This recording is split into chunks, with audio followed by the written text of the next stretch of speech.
En tout cas, et où que l'on soit, il faut aussi repenser les espaces de travail. Aujourd'hui, 93% des jeunes actifs ne veulent plus d'un bureau classique.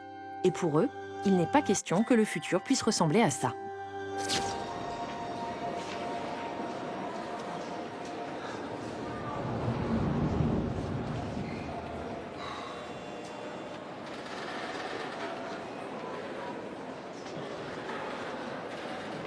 Need some help?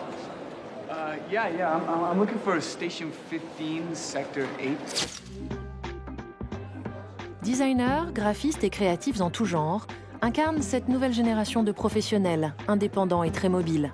Une génération qui rêve d'espaces de travail plus libres et plus ouverts, adaptés à son mode de vie.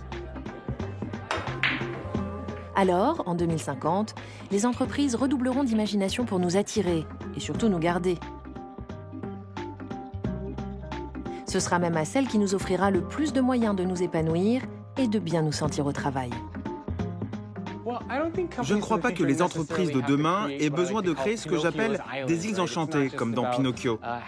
Les snacks, les boissons et les avantages illimités, ça ne fait pas tout. Il n'y a pas besoin d'aller aussi loin.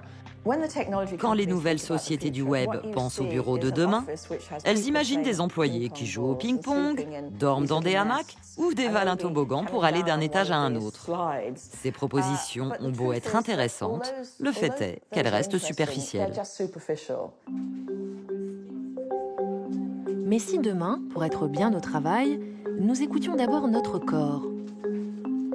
Déjà, un peu partout dans le monde, architectes et designers dessinent le poste de travail de demain et nous invitent à revoir notre position. Debout, couché, à moitié en lévitation ou pourquoi pas en jouant les hamsters, tant que l'on ne revienne jamais au bureau et à la chaise. À Amsterdam, 2 frères ont créé un espace de travail expérimental à mi-chemin entre l'œuvre d'art contemporain et le laboratoire scientifique. Une expérience baptisée « The End of Sitting ».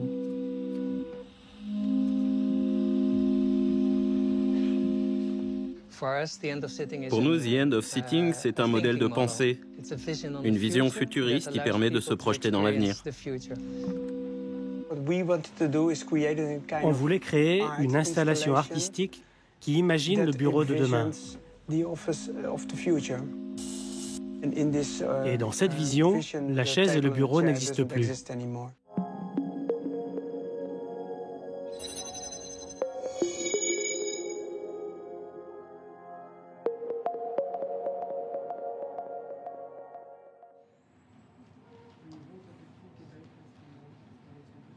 The End of Sitting est un projet à long terme.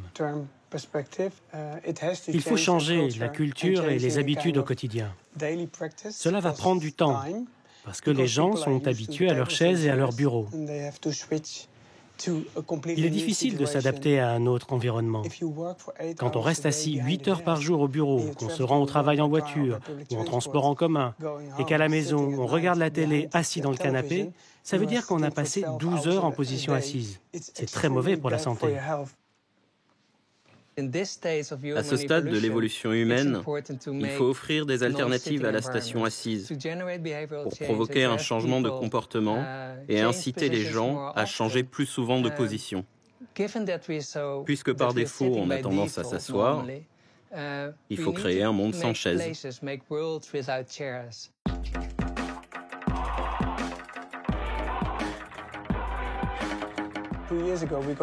Il y a 3 ans, on nous a demandé de réfléchir au bureau de demain.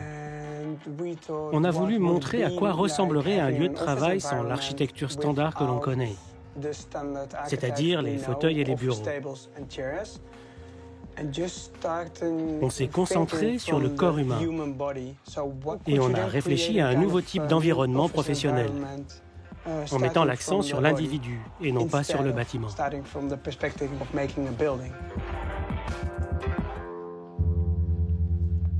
Pour nous, le confort et le bien-être comptent énormément. C'est pour cela qu'on a demandé à des chercheurs de se pencher sur le sujet.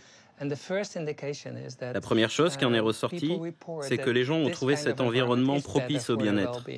Cela les rend de meilleure humeur, cela les incite à sortir des sentiers battus, à s'éloigner des méthodes de travail conventionnelles.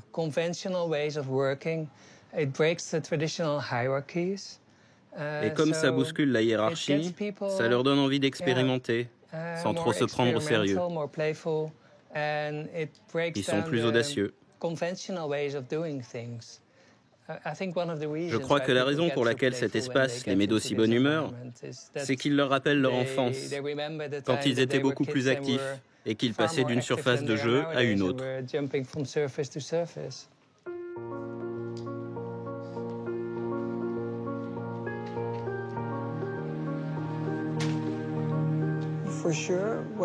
Une chose est sûre, on ne restera plus dans la même position à longueur de journée. On bougera sans arrêt. La technologie apportera des solutions, mais l'accent sera vraiment mis sur le corps humain et sur la façon de partager l'espace de travail avec ses collègues.